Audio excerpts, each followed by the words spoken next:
สบายดีนักเรียนทุกคนเมื่อนี้ก็ได้มาพบกันอีกเช่นนึงเมื่อนี้ก็เป็นมือที่3ที่เราได้มาเรียนออนไลน์กันแม่บอกแม่ในครูก็ได้ติดตามแล้วก็ได้เก็บกำสำหรับน้องนักเรียนที่ได้ส่งไปป่านให้ในครูเนาะน้องนักเรียนก็คือจะเห็นน้องในครูได้ติ๊กแล้วก็เก็บกำรายชื่อของน้องนักเรียนทุกคนที่ได้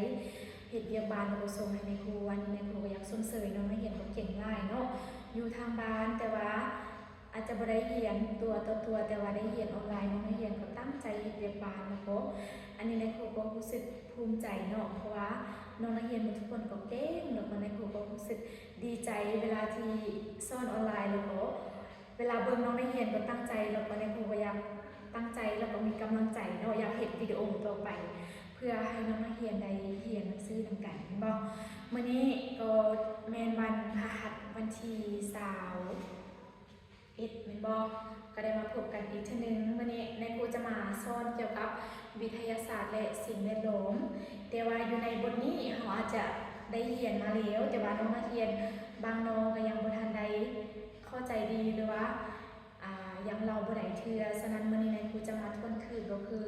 เพื่อให้น้องนักเรียนได้มาเล่าบทเรียนให้จื้อเนาะเราจะมาเรียนวิชาวิทยาศาสตร์และสิ่งแวดล้อมอยู่ในบทที่10การเลือกกินอาหารที่ปลอดภัยนั้นเราจะควรเลือกกินอาหารแนวใดเราควรเลือกกินอาหารที่สะอาดบ่มีนูกัดบ่มีแมงสาบบ่มีแมงวันตอมบ่ควรกินอาหารที่บูดหรือว่าเน่า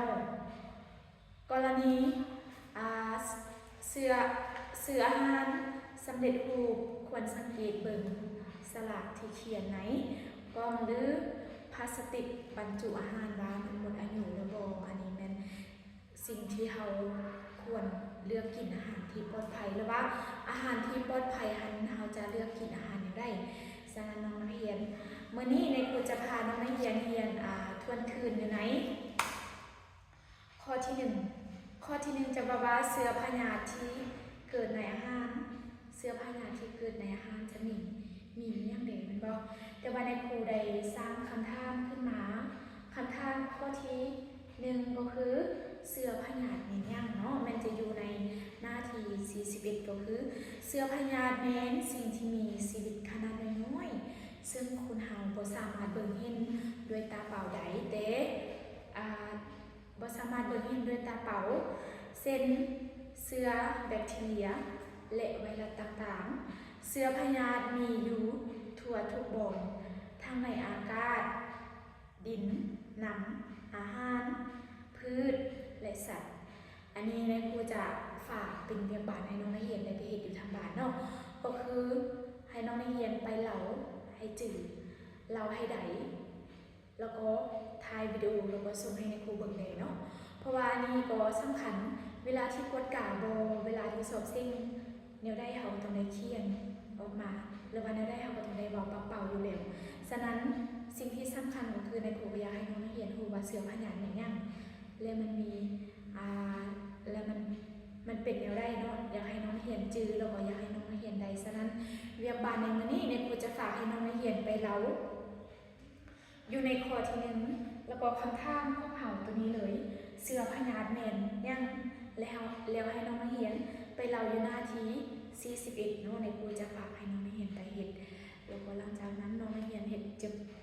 ได้เร็วๆแล้วก็ให้น้องนักเรียนที่จะถ่ายวิดีโองามๆแล้วก็ส่งให้ในครูเบิ่งเด้อแล้วก็ในครูก็จะพยายามติดแล้วก็ให้คะแนนน้องนักเรียนสำหรับบทเรียนของเราในมื้อนี้ในครูมาฝากให้น้องนักเรียนไปเฮ็ดจะมีแต่ข้อเดียวเนาะฉะนั้นให้น้องนักเรียนที่จะพยายามตั้งใจแล้วก็เฮ็ดในครูก็เชื่อว่าน้องนักเรียนสามารถเฮ็ดได้เนาะลายน้องก็คือสิได้แล้วก็สำหรับมื้อนี้เฮาก็ในครูก็เวลาของในครูก็หมดเพียงส่านี้เนาะฝากให้น้องนักเรียนไปเฮ็ดแล้วก็ตั้งใจส่งเวียกบ้านให้ในครูเด้อ